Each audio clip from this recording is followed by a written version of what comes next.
কিন্তু বাংলাদেশের সিস্টেম আলাদা। হুজুর যদি বলেন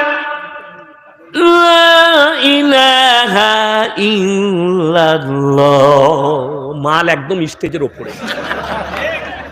বাংলাদেশে একজনের দেখছি আন্ডার প্যান্ট বেরিয়ে গেছে হুজুরের ঘাড়ে। শালা এরকম জিকির আমাদের দেশে নাই, আছে কিন্তু বাংলাদেশে পাবেন।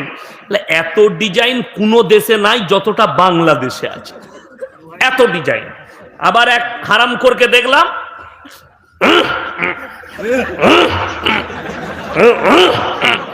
শালা এই জিকির হয়, আশ্চর্য জিকির।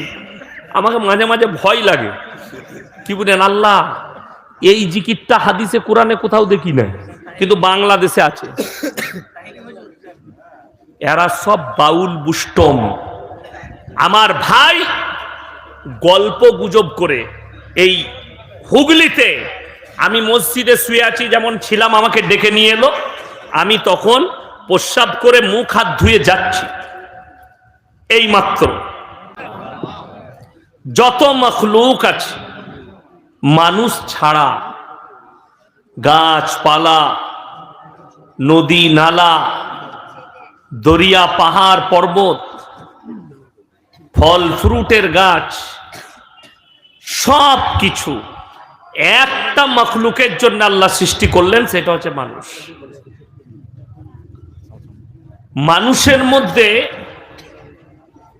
আল্লাহ তাআলা গুণাবলী দিয়েছেন। একটা গুণাবলী হচ্ছে একটা ভালো দিক, একটা খারাপ দিক।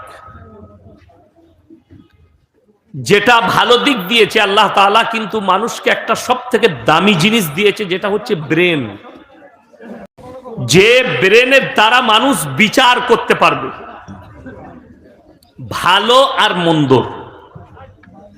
আশা করি যে লোকটার ব্রেন ভালো আছে সেই লোকটাকে যদি খাবার দেওয়া হয়, সে কিন্তু সে মনের পছন্দ মতো খাবার খাবে, ঠিক কিনা কথা বলে? একটা প্লেটে যদি গুড় রেখে দেওয়া হয় আর একটা প্লেটে যদি বিরিয়ানি দেওয়া হয়, যারা বুদ্ধিজীবী লোক হবে তারা কিন্তু বিরিয়ানিটাই খাবে, গু খাবেন। তবে কিছু লোক আমাদের দেশে আছে, তাদের কাছে মাংসর থেকে, মাছের থেকে, মাংস খেতে ভালো লাগে না খারাপ লাগে? ভালো লাগে। আমি দেশি মুরগি দিয়ে ভাত খেলাম, একটা রুটি আর অল্প ভাত খেলাম, দেশি মুরগি রান্না করেছে। আমি বলেছিলাম দেশি মুরগি করবে, খুব ভালো লাগলো খেতে। আর আজিজুল ভাই তো মুর্শিদাবাদের লোক, আমার আগে ঢুকে পড়েছে, রানগুলো সব খেয়ে দিয়েছে, আমার লেগে খালি হাড় আর বুগড়োগুলো ফেলি রেখে দিয়েছে। কি বুঝলেন? ও আমার বন্ধু মানুষ, খুব কাছের লোক, ভালোবাসে, আমি ভালোবাসি। যাই হোক, কিন্তু এখন বর্তমানে কিছু মানুষ বেরিয়েছে যারা কিন্তু গু খেতে, মুত খেতে পছন্দ করছে। তাদের নাম আমি রেখেছি গোবরখোর, মুতখোর।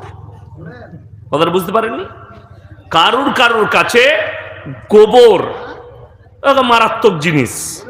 কেউ কেউ বলছে ইয়ে কহিনুর সে ভি আচ্ছা হ্যায়, কিমতি হ্যায়। কি গোবর? তো হয় মেন্টালিটি প্রবলেম আছে, তা না হয় পাগল, তা না হয় অন্ধভক্ত। একটা গায়ের বাচ্চা, সেও জানে আমাকে দুধ পান করতে হবে, জানে না? জানে না? গায়ের বাচ্চার মুখটা ধরে যদি আপনি তার মায়ের পেছনে মুদলে মুতে লাগান, মুতটা খাবে? সে দুধটাই চাইবে, তো মুত খাবে না। এরকম কিছু মানুষ আছে। তো যারা বুদ্ধিজীবী তারা ওই জিনিসটাই খাবে। আপনি যখন ভালো মন্দর বিচার শিখে গেছেন, আর আপনার কাছে যখন লাইন চলে এসছে আল্লাহ, আল্লাহর রসুল, সৃষ্টিকুল, সৃষ্টিকর্তা, এইটা যখন আপনি দেখতে পাচ্ছেন, জেনে রেখে দিবেন, এই যে মোবাইলগুলো দেখছেন সব একই কোম্পানির না বিভিন্ন কোম্পানির আছে? বিভিন্ন কোম্পানির আছে। একটা জিনিস মাথায় রাখবেন, এই যে বিভিন্ন রকমের কোম্পানি আছে, আচ্ছা দেখুন, যতগুলো কোম্পানির মোবাইল আছে সব বাড়ির কিন্তু মডেলগুলো আলাদা আছে। আলাদা আছে না? নাই, আলাদা আলাদা। অ্যাপেলের মডেল আলাদা, ওপোর মডেল আলাদা, স্যামসুং এর মডেল আলাদা, অ্যাপেলের মডেল আলাদা। কারণটা কি? কারণটা জানেন কেন? একটাই কারণ, মালিকগুলো সব আলাদা।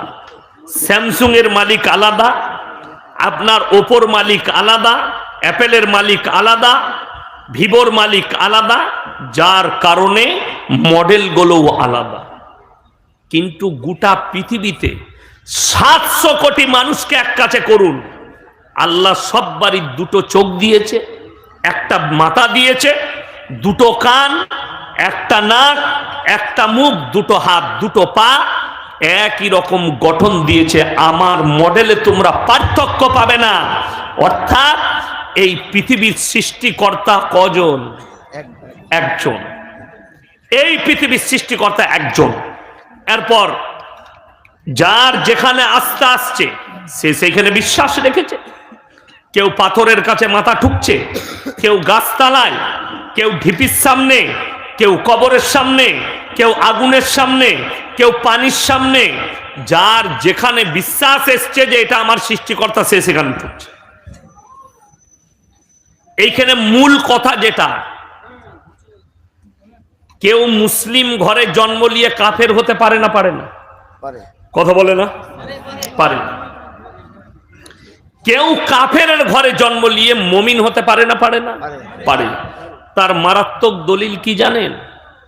যদি কেউ ভাবেন এই বেলডাঙ্গার মানুষ যে আমি মুসলিম ঘরে জন্ম নিয়েছি মানে আমি যত রকমের পাপ করি আমি মুসলমান, আমি পাপের সাগরে ডুবে থাকি আমি মুসলমান, তো এটা তোমার ভুল, মারাত্মক না। তোমার মধ্যে যদি ঈমান না থাকে, আল্লাহর উপরে বিশ্বাস, তার রাসূলের উপরে বিশ্বাস, কোরআনের উপরে বিশ্বাস, পরকালের উপরে বিশ্বাস, নবীদের উপরে বিশ্বাস, এটা যদি না থাকে তুমি কখনো মুসলমান হতে পারোনি জন্ম নিয়েও। দেখলেন কাফেরের ঘরে মুসলিম কিভাবে হয়? আল্লাহ হিদায়েতের মালিক, সকলে বলুন কে? আল্লাহ। আপনারা যদি মনে করেন ইয়াসিন সাহেবকে দাওয়াত দিয়েছি তাইলে ইয়াসিন সাহেবের বক্তব্য শুনে বেলডাঙ্গার কিছু মানুষ হিদায়েত পাবে, ভুল কথা। হিদায়েতের দপ্তর আল্লাহর হাতে। আল্লাহ চাইলে হিদায়েত পাবে, দাওয়াত আপনাকে দিয়ে যেতে হবে।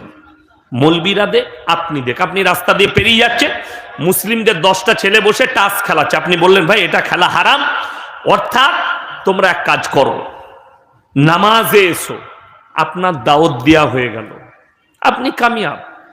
আপনি দাওয়াত দিচ্ছেন, আপনি আপনার কাজ করে যান। এরপর যদি তাদের তকদিরে হিদায়েত লেখা থাকে তবে সে হিদায়েত পাবে, না হলে পাবে না। আমার ভাই,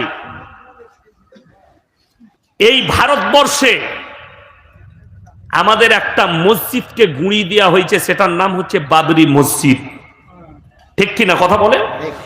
এই মসজিদে প্রথম হামবার যে ছেলেটা চালিয়েছিল তার নাম বলবীর সিং। আল্লাহ তাকে ঈমান দান করেছেন না করেননি? করেছেন, জোরে বলুন সুবহানাল্লাহ। শুধু ঈমান দান এমনি করেনি, এই ছেলেটা বলবীর সিং মসজিদ ভেঙে ক্ষান্ত থাকেনি। মসজিদ ভাঙার পরে তার বৃদ্ধ মা বাবা বলেছিল, বাবা এই আরএসএস এর পাল্লায় পড়ে মসজিদ ভাঙতে যাবি না, আল্লাহর ঘর ভাঙতে যাবি না। তার মা অমুসলিম, তারপরেও বলেছিল। কেন? তার মা বলেছিল, দেখ বাবা, তুই যখন বাচ্চা ছিলি না, তুই কাঁদলে মসজিদের দরজায় তোকে নিয়ে যেতাম, ইমাম সাহেব দোয়া পড়ে ফুঁক দিলে তোর কাঁদা বন্ধ হতো। বলুন সুবহানাল্লাহ। তুই যখন বাচ্চা ছেলে ছিলি, জ্বর এলে ইমাম সাহেব পানিতে দম করে দিলে, তোকে পান করালে তোর জ্বর ছেড়ে যেত। ওই জন্যে এই ধর্মের প্রতি আমার আস্থা আছে, মসজিদের প্রতি আমার ভালো ধারণা আছে। তুই তো ধর্ম পালন করছিস ঠিক আছে, কিন্তু মসজিদ ভাঙতে যাবি না। এমন একটা চক্রে পড়ে গেছে, না বুঝে সে মসজিদ ভাঙতে গেল, ভেঙেই ক্ষান্ত থাকেনি। সেই মসজিদ থেকে 2টো ইট নিয়ে এসেছিল। কটা বললাম? 2টো ইট। সেই ইটের দ্বারা সে যখন বাড়ি পৌঁছায়, তার বন্ধু বান্ধব, তার পরিবার, তার মা জিজ্ঞেস করলে, হ্যাঁ রে, তুই তো মসজিদ ভাঙতে গেলি, ইটগুলো কেন এনেছিস? তার ভেতরে এতটা ঘৃণা ছিল ইসলামের প্রতি, আল্লাহর প্রতি, মসজিদের প্রতি, সে বললে সকাল আর সন্ধ্যা আমি এই ইটগুলোর ওপরে প্রস্রাব করব। জোরে বলুন নাউজুবিল্লাহ। কতটা কষ্ট লাগে, মনে আমাদের ব্যথা হচ্ছে শুনে, তাই না? কিন্তু আল্লাহর কসম, হিদায়েতের মালিক আল্লাহ। এই ছেলেটা 1 বছর পর্যন্ত ইটের ওপরে প্রস্রাব করেছে দিনে আর রাত্রে। ডিপ্রেশনে চলে এসেছে, পাগলের মতো হয়ে গেছে, ঘরের ভেতরে ঢুকে থাকে, বের হয় না। তার মায়ের মনে পড়ল, আমার ছেলে যখন বাচ্চা ছিল আমি মসজিদে নিয়ে যেতাম, লখনৌ একটা বড় আলেমের কাছে নিয়ে গেল, আমি যদিও নাম করব না তার। তিনি জেলও কেটেছেন। কারণ কি? কিছু মানুষ তিনার হাত ধরে ইসলাম কবুল করেছে। অনেক কয়েক হাজার হিন্দু মা বোন ভাই সেই আলেমের হাত দ্বারা ইসলাম কবুল করেছে। তার কাছে যখন নিয়ে যাওয়া হয়, আমার সন্তান ডিপ্রেশনে আছে, আপনি কিছু তদবির করে দেন, এক একটু দোয়া দেন, এক একটু ফুট দিয়ে দেন আপনাদের কালাম পড়ে। তিনি বললেন, কি কারণে, কিভাবে হলো? কোনো মেয়ের প্রেমে পড়ে হয়েছে, না কোনো কারুর ধোকায় পড়ে হয়েছে, কিসের জন্য এলো? বললে, আমার এই ছেলে বাবরি মসজিদে প্রথম হামবারটা চালিয়েছিল এবং সেখান থেকে ইট নিয়ে এসে দিনে রাত্রে পুরো 1 বছর খালি তার উপরে পেশাব করেছে। বলে, তোমার ছেলের জন্য একটাই রাস্তা এই ডিপ্রেশন থেকে বেরোবা। সেই ছেলেটা বললে, হুজুর বলুন আমি কিভাবে বেরিয়ে আসবো এই জায়গা থেকে? না আমি বিয়ে করতে পারছি, না আমার কোনো রাস্তা আছে, আমার খালি মনে হচ্ছে আমি আত্মহত্যা করি। তিনি বললেন, তোমার একটাই রাস্তা, তুমি ইসলাম কবুল করো এবং আল্লাহর রাস্তায় তুমি 1 বছরের জন্য বেরিয়ে যাও।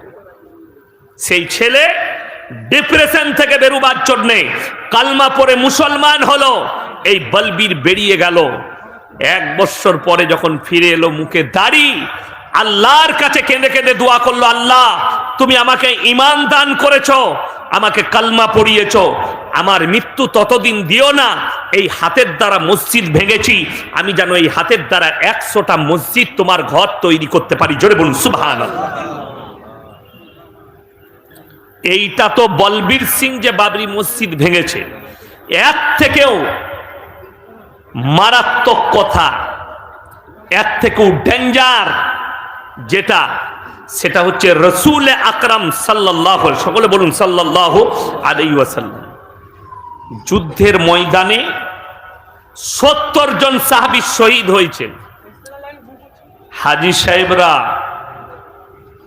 যিনারা হজ করতে যায়, তিনারা নিশ্চয়ই দেখেছেন ওহুদের প্রান্তরে লোহার ব্যারিকেড দিয়ে 70 জন সাহাবীর কবর ঘেরা আছে। 70 জন সাহাবীর কবর ঘেরা আছে।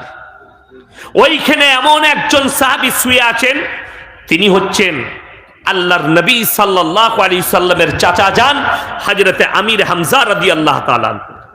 যুদ্ধের ময়দানে জিনার বুকটা চিড়ে এই গলা থেকে শ্বাস নালী ধরে কলিজা থটটা বার করে চিবিয়ে খেয়েছিল, তার নাম হিন্দা। এবং ছুরি মেরে চেহারাটাকে ক্ষতবিক্ষত করে দিয়েছিল, তলোয়ারে করে গুঁতিয়ে গুঁতিয়ে। আল্লাহ রাসূল সাল্লাল্লাহু আলাইহি ওয়াসাল্লাম যখন তেনার কাছে লাশ পৌঁছে গেল নবীজির কাছে, নবীজি হুঁটো গেড়ে বসে কাঁদতে লাগলেন, চাচার লাশের পাশে বসে। আমার চাচার সঙ্গে এরকম কাজ কে করলো? আমার চাচার কলিজা থটটাকে বার করেছে। সাহাবীরা বললেন, ইয়া রাসূলুল্লাহ, হিন্দা বলে একজন কাফের মুশরিক, সেই এত ঘৃণিত, সে আপনার ওপরে এত আক্রোশ ইসলামের ওপরে যে আপনার এই চাচা জানের কলিজা থটটা বার করে চিবিয়ে খেয়েছে। আল্লাহ নবীর চোখের পানি, দাড়ি মুবারক ভিজে গেল রাসূল আকরাম সাল্লাল্লাহু আলাইহি সাল্লামের। আর জানাজা হলো। যেদিনে নবীজি মক্কা বিজয় করলেন, 5টা সার্কুলার জারি করলেন, সাহাবীরা তলোয়ার নিয়ে দাঁড়িয়ে গেছে। আজকে আমরা মক্কা বিজয় করেছি, আজকে আমরা বদলা নেব। কিসের বদলা? আম্মার ইবনে ইয়াসিনের মায়ের দু পায়ে উঠ বেঁধে দুদিকে তাড়িয়েছ। আজকে আমরা বদলা নেব, আখ ফাড়ার মতো ফাড়া গেছে। সাইয়েদেনা বেলাল হাবসি রাদিয়াল্লাহু তাআলা আনহু কোমরে দড়ি বেঁধে উটের পেছনে বাঁধা হয়েছে। আজকে আমরা বদলা নেব। আল্লাহ নবী সাল্লাল্লাহু আলাইহি সাল্লামকে বলেন, ইয়া রাসূলুল্লাহ, আপনার চাচা যান আমির হামজা রাদিয়াল্লাহু তাআলা আনহু বুকটা চিরে কলিজা থর বার করে চিবিয়ে খেয়েছে। আজকে বদলা নেব। আল্লাহ নবী বললেন, আমার 5টা কথার উপরে আমল করবে, তোমরা দাঁড়াও, ক্ষান্ত হও। নবীজি দাঁড়ালেন, বললেন, নাম্বার 1, বৃদ্ধকে মারতে পাবে না, জোরে বলুন সুবহানাল্লাহ। নাম্বার 2, বৃদ্ধাকে মারতে পাবে না। নাম্বার 3, শিশুকে মারতে পাবে না। নাম্বার 4, কাবা ঘরে প্রবেশ করলে মারতে পাবে না। নাম্বার 5, আত্মসমর্পণ করলে মারতে পাবে না। নবীজি রুখে দিলেন আর বললেন, আমি দয়ার নবী, আল্লাহর নবী, আমি ক্ষমা করতে জানি, দয়া করতে জানি, আমি বদলা নিতে জানি না। বেঈমান কাফেররা নবীজির এই এলান শুনে দল বেঁধে ইসলামের প্রতি আকৃষ্ট হয়ে ঈমান আনতে লাগলো। জোরে একবার বলুন সুবহানাল্লাহ। সেই দলের মধ্যে যে আসছে সে হচ্ছে হিন্দা। হিন্দা কি করেছে? গোটা মাথাটাকে, শরীরটাকে ঢেকে ফেলেছে কাপড় দিয়ে, যাতে আমাকে কেউ চিনতে না পারে। আমি তো চরম অপরাধ করেছি, মারাত্মক, তাই আমাকে যেন চিনতে না পারে। আল্লাহর নবী সাল্লাল্লাহু আলাইহি সাল্লাম বুঝতে পারলেন, যে লোকটা আসছে, যে মানুষটা আসছে ঢেকে, এটা অন্য কেউ নয়, হিন্দা। নবীজি দাঁড়ালেন আর বললেন, এ হিন্দা শোনো, মুখ ঢাকার কোনো রাস্তা নাই, মুখ খুলে লাও। আমি আল্লাহর নবী, দয়ার নবী, আমি ক্ষমা করেছি, আল্লাহ তোমাকে ক্ষমা করেছে, কলমাটা পড়ে লাও। আমি ক্ষমা করতে জানি, দয়া করতে জানি, বদলা নিতে জানি না। জোরে বলুন সুবহানাল্লাহ। ভেবে দেখুন, হিন্দাকেও আল্লাহ ঈমান দান করেছেন। হিদায়েতের মালিক আল্লাহ কেমন বলে দিই, রাসূল আকরাম সাল্লাল্লাহু আলাইহি সাল্লাম নিজের চাচা জানকে কলমা পড়াতে পারেন না। ঠিক বললাম না ভুল বললাম? চাচা যান, অথচ যে কলিজা থরটা বার করে আমির হামজা রাদিয়াল্লাহু তাআলা আনহু চিবিয়ে খেয়েছেন, আল্লাহ তিনাকে ঈমান দান করলেন। আল্লাহ রাব্বুল আলামিন ওই জন্য মারাত্মক কোরআনকে এমন একটা মুকাদ্দাস কিতাব পাঠিয়েছে, এর মধ্যে বলা হয়েছে হুদাল্লিল মুত্তাকিন। যে ঈমান আনবে, মুত্তাকি হবে, তার জন্য আমার কোরআনে মারাত্মক উপদেশ আছে। আপনাকে খালি উপদেশটা গ্রহণ করতে হবে। আজকে দুঃখ কি জানেন, গোটা মুর্শিদাবাদ জেলার মানুষ, বেলডাঙ্গা থানার মানুষ সকলেই জানে 5 ওয়াক্তের নামাজ পড়া ফরজ। জানেন না? জানেন না বাবা? কিন্তু দুঃখটা কি জানেন, 80% মুসলমান বেনামাজি। ঠিক বললাম না? বেলডাঙ্গা বাজারে 80% মুসলিম, এতগুলো মুসলিমদের দোকান। দুঃখটা কোথায় লাগে জানেন? বেলডাঙ্গা বাজারে লটারি তো কাটছেই কাটছে মুসলিমরা, লটারির ব্যবসাটাও মুসলিমরা করছে। ঠিক বললাম না? হ্যাঁ। আচ্ছা, লটারি হারাম না হালাল বাবা? হারাম। যদি হালাল হতো, আমরা মৌলবীরা প্রত্যেকদিন 1 ঘর করে কাটতাম। কথাটা বুঝতে পারেন?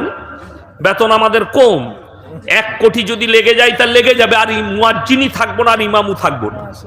কথাটা বুঝতে পারেননি? কিন্তু হারাম, যার কারণে এর ধারে আমরা যাতায়াত করি না, এর ধারে পাশে যাই না। এই জিনিসটা আপনাকে বুঝে নিতে হবে যে একটা আলেম যখন এই জিনিসটা করে না, নিশ্চয় আমার জন্য হারাম। তা না হলে আমার মসজিদের ইমাম তো হালাল করে নিত। কথাটা বুঝতে পারেননি? তাইলে ভেবে দেখুন, এই বেলডাঙ্গা বাজারে কোন মুসলিম যদি লটারির টিকিট বিক্রি করে, বেলডাঙ্গাবাসীর উচিত তার মহল্লায়, তার পাড়াতে তাকে বয়কট কর। না তোমার পয়সা মসজিদে নেওয়া হবে, না তোমাকে সমাজে মিশতে নেওয়া হবে। আমি বলছি লটারি বন্ধ হয়ে যাবে। ঠিক কিনা কথা বলে? বন্ধ হয়ে যাবে। বেলডাঙ্গায় আপনি বাস করেন একটা পাড়ায়, বেটার বিয়ে দিচ্ছেন, আপনি যদি গান বাজনা করেন, আর পাড়ার লোক যদি বলে এর বিয়েতে গান বাজনা হচ্ছে, একে বয়কট করো, না এর বিয়েতে কেউ আমরা যাব না, মসজিদের ইমাম বিয়ে পড়াতে যাবে, আমি বলছি গান বাজনা বন্ধ হবে। ঠিক কিনা কথা বলে? যদি গ্রামের মুসল্লিরা করে, গ্রামের পাড়ার মানুষরা অ্যাক্টিভ হয়, ওই জন্য আমি যুবক দিকে বলে যাব, তোমরা আল্লাহর ঘরের সঙ্গে জুড়ো। সবাই জুড়বেন? জোরে বলুন ইনশাআল্লাহ। তোমরা যদি জুড়ে যাও, শক্তিশালী হবে ইসলাম। জানেন, আল্লাহ নবী সাহাবীরা যখন আস্তে আস্তে কালমা পড়ে মুসলমান হচ্ছেন, তারা লুকিয়ে নামাজ পড়তো। কি করে নামাজ পড়তো বললাম? লুকিয়ে, গোপনে নামাজ হতো, ঘরের ভেতরে নামাজ পড়তো। প্রকাশ্যে নামাজ পড়ার ক্ষমতা ছিল না। যুবকরা শুনবেন, যেদিনে হযরতে উমরে ফারুক রাদিয়াল্লাহু তাআলা ঈমান আনলেন, মক্কার বুকে দাঁড়িয়ে তলোয়ারটা তুলে বললে, শোনো হে মক্কার বেঈমান কাফেররা, আমরা আজ থেকে প্রকাশ্যে নামাজ আদায় করব। কেউ যদি বিবিকে বিধবা করতে চাও, ছেলেকে এতিম করতে চাও, তাহলে উমরের তলোয়ারের নিচে এসে আমাদের নামাজে বাধা দিয়ে দেখাবে। জোরে একবার বলুন নারায়ে তাকবীর। ইসলাম শক্তিশালী হলো। কোন বেঈমান কাফেরের আর বাপের হিম্মত হলো না যে নামাজে বাধা দিই। কেন? এটা উমরের হুঙ্কার। আল্লাহ নবী সাল্লাল্লাহু আলাইহি সাল্লাম চোখের পানি ফেলিয়ে বললেন, ওমর, আমি 40 রাত জেগে আল্লাহর কাছে কেঁদেছি, আল্লাহ, আবু জাহেল না হলে উমর, দুজনের মধ্যে একজনকে ঈমান দান করো, ইসলাম শক্তিশালী হবে। আল্লাহ আমার দোয়াকে কবুল করেছেন এবং তোমাকে ঈমান দান করেছেন। জোরে বলুন সুবহানাল্লাহ। আজকে আপনি নিজেকে মুসলমান বলছেন, হে যুবক, অথচ আপনি ইসলামের মধ্যে আকৃষ্ট নয়, আপনার মধ্যে দিনদারি নেই। মসজিদে আপনার একটা জলসা হলে পাড়ার লোককে এলান করে ডাকতে হয় যে মিটিং করব, জলসা আছে, ঠিক কিনা? আচ্ছা, সবাই যদি 5 ওয়াক্তের নামাজি হয়, আর ডাকা লাগবে না? সবাই তো মসজিদেই আছে, খালি এলান করে দিলেই হয়। পাড়ার লোককে শোনাতে হচ্ছে। আজকে দুঃখ সমাজের প্রতি। মা বোনরা বসে আছে তো নাকি? আছে। পর্দার পেছনে যে মা বোনেরা আছেন, যারা মোবাইলে আমার বায়ান শুনেন, আজকে এখানে দেখছেন, যদি মনে হয় বায়ানটা আবার শুনবে, এখানে এতগুলো চ্যানেলওয়ালা এসছে, নামগুলো জেনে নেবেন, দিয়ে শুনে নেবেন, নামগুলো শুনবেন, আবার ওই চ্যানেলে খুলে আবার বক্তব্যটা শুনবেন। আজকে সমাজটা এমন জায়গায় বেঈমান কাফেররা আপনার মাথায় চেপে নিয়ে গেছে। একটা ছেলে বিয়ে করতে যাবে, বিয়ে ঠিক হবে, ছেলের মুখে যদি দাড়ি থাকে, ছেলে যদি 5 ওয়াক্ত নামাজি হয়, মেয়েরা কি বলে? ছেলেটা খ্যাপালো, ও নামাজ পড়ে, মুখে দাড়ি রেখেছে, ওকে বিয়ে করব। ঠিক বললাম না ভুল বললাম? কেমন ছেলেকে করবে? মাথার চুলটা যেন শুয়োরের মাথার মতো কাটে, সে যেন গুটকাখোর হয়, গাঁজাখোর হয়, মেলাতে ঘুরায়, পার্কে নিয়ে যায়। হে আমার মা, আজকে আমাদের সমাজের যে ছেলেটা গাঁজা খায়, বিড়ি খায়, মদ খায়, শুয়োরের মাথার মতো চুল কাটে, এরা তাদেরকে বলে স্মার্ট। আর একটা ছেলে 5 ওয়াক্তের নামাজি, হারাম হালাল বেঁচে চলে, বলে ওটা খ্যাপালো। কত দুঃখ! ছেলে আর দাড়ি রাখবে? এমনি তো এরা খেপে গেছে। কারা? যুবকরা। যদি খালি বেলডাঙ্গা বাজারে হাটের দিনে কোনো মেয়ে যদি একবার খালি চোখ মেরে দেয়, ও মোটরসাইকেলে তেল শেষ করে দিবে। কি বলেন? খালি যাবে করে, খালি ও খুঁজে বেড়াবে। কি বুঝলেন? ইশারা তো ডেঞ্জার, এইসব হাজি সাহেবরা বুঝতে পারবে না। এখন আলাদা ডিজাইন। কি বুঝলেন? হাটে দেখা হলে, কি বুঝলেন, একবার 440 ভোল্টেজ জানেন, এই কারেন্টের তারটা ছুলে ঝটকা মারবে না? মারবে না? এর থেকেও ডেঞ্জার ঝটকা হচ্ছে মেয়েদের চোখ মারা। কি বুঝলেন? আরে বেলডাঙ্গায় বাসে চেপেছে, বহরমপুর যাবে, একবার যদি খালি হেসে দেয়, যা বুঝা করগা, বাসের ভাড়া দিয়ে দিবে। আর একবার হাসলে তাকে নেমে বহরমপুরে নাস্তা করিয়ে দিবে। এর নাম হচ্ছে মেয়েদের চক্রান্ত। কি বুঝলেন? ইসলামে মেয়েদের পর্দা কেন আনা হয়েছে জানেন? একাধিক ঘটনা কোরআনে, নবীদের, পয়গম্বরদের ঘটনা কোরআনে আনা হয়েছে, যার কারণে পৃথিবীর মানুষ যেন নবীর উম্মতি এরা যেন শিক্ষা পায়। হযরতে ইউসুফ নবীর ঘটনা আনা হয়েছে কিসের জন্য? এই জিনাকারী থেকে বাঁচার জন্য। কোরআনে আছে ওয়ালাকাদ হাম্মাত বি ওয়া হাম্মা বিহা লাউলা আর বুরহানা রাব্বি। ইউসুফ নবীর সামনে যখন জুলাইখা নিজেকে বেবস্ত্র করে দাঁড় করিয়েছে, ইউসুফ নবী বলছেন কিছুক্ষণের জন্য শয়তান আমাকে ধোঁকা দিয়েছে। তাইলে ভেবেলেন, একটা পয়গম্বর নিষ্পাপ, একটা নবী নিষ্পাপ এবং জান্নাতি, সেই পয়গম্বর যদি বলে নিজের মুখে কিছুক্ষণের জন্য শয়তান আমাকে ধোঁকা দিতে চেয়েছিল, যখন সেই নারী ন্যাংট অবস্থায় আমার সামনে দাঁড়ায়, নিজের শরীর খুলে দাঁড়ায়, আপনি ভেবে দেখুন, আপনারা তো অনেক দূরের কথা, আমাদের মতো মৌলবীরা আমরাও ঠিক থাকতে পারবো? নাফস দিয়েছে আল্লাহ। অনেকজন বলবেন না, আপনারা হুজুর মানুষ, আপনারা মেয়েদের দিকে তাকাবেন কেন?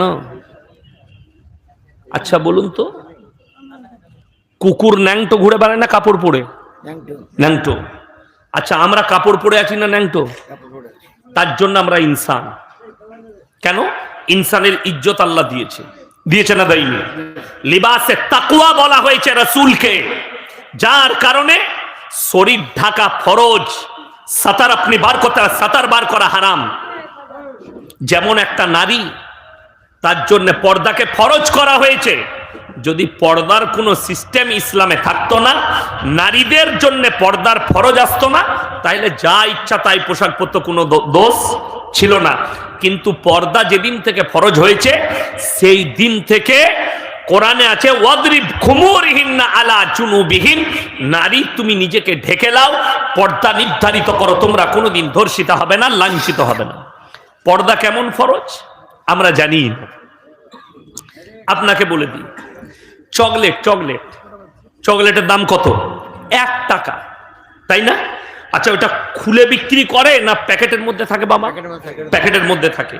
আপনি ভেবে দেখুন, 1 টাকার চকলেট, সেটা খুলে দিলে যদি তার ইজ্জত নষ্ট হয়ে যায়, আপনি যদি ওই ইজ্জত মাছি বসার কারণে ওই 1 টাকার চকলেটটা আর কিনে খাবেন না, ওর ইজ্জত আপনার কাছে শেষ হয়ে গেল। আপনি ভেবে দেখুন, আপনার বিটির কতটা আল্লাহ ইজ্জত দিয়েছে, আপনার মায়ের কতটা ইজ্জত, আপনার বোনের কতটা ইজ্জত, আপনার স্ত্রীর কতটা ইজ্জত, আল্লাহ একটা নারীর কতটা ইজ্জত দিয়েছে। এই চিন্তাধারা যদি আপনার ব্রেনে থাকতো, তাহলে আপনি বুঝতে পারতেন যে 1 টাকা চকলেটের ইজ্জত যদি এতটা হয়, তাহলে আমার মায়ের, আমার বোনের, আমার বিটির ইজ্জত কত। আজকে বাজারে কারা বেশি? কথা বলেন না? হ্যাঁ, মেয়েরা বেশি, ছেলেরা কম। ছেলেরা লয়।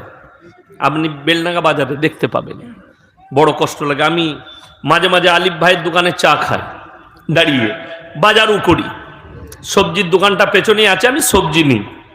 তো একদিন আমি সবজি নিচ্ছি, ফল নিচ্ছি, তো জানি না এই এলাকায় বেলডাঙ্গা থানায় কিংবা এই মুর্শিদাবাদেরই মেয়ে, মা বিটি আছে, হয়তো আমার জলসা শুনে হুজুর সালাম আলাইকুম, সালাম আলাইকুম মুখে দিলে হয়, হাতটা বাড়াচ্ছে সালাম আলাইকুম, সালা কি বিপদ, তাই না? আমি বললাম, মা তোমাকে টাচ করা হারাম, তোমাকে দেখাটাও আমার জন্য বেশিক্ষণ হারাম। তুমি মুলাকাত করতে চাইছো, কি দিন বুঝেছে বুঝেলে? এটাকে বলা হয় অন্ধভক্ত। ভক্ত ভালো, অন্ধভক্ত খারাপ। আমাদের দেশে অন্ধভক্ত হওয়ার কারণে সমাজের কিছু লোক জাহান্নামের পথ অতিক্রম করছে। অন্ধভক্ত যেমন আপনাকে বলে দিই, অন্ধভক্ত হলে তারা কিরকম বিপদে পড়বে। আমাদের দেশে কয়েকটা বড় বড় দামি বাবা এখন জেলের কুঠরিতে আছে, জানেন না? জানেন না?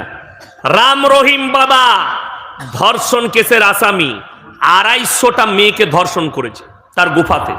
কি করে? এসে বলতো, বাবা हमारे बेटियों को आशीर्वाद दे दीजिए।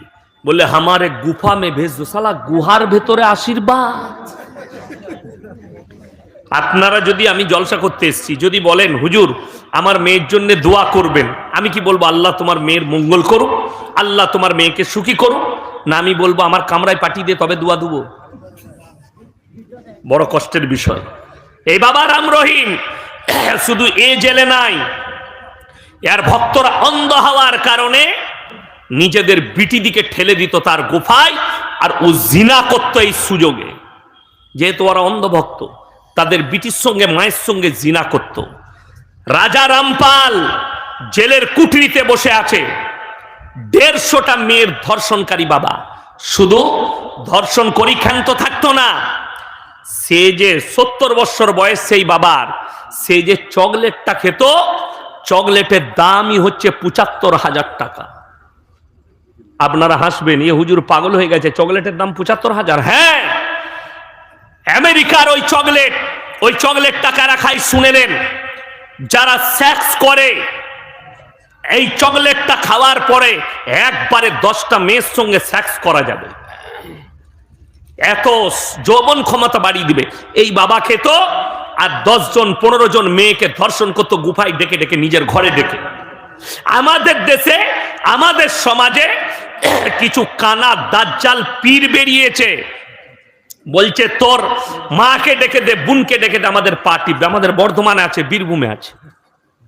হ্যাঁ, বীরভূমে আছে, আমি নাম করব না। এক মাল খুঁড়া মাল পিসায়, তার কাছে গেলে বলছে সুগার হোক, জ্বর হোক, সর্দি হোক, ক্যান্সার হোক, এক রাত যদি কোনো মেয়ে তার ঘরে থাকে তার সব রোগ ভালো হয়ে যায়।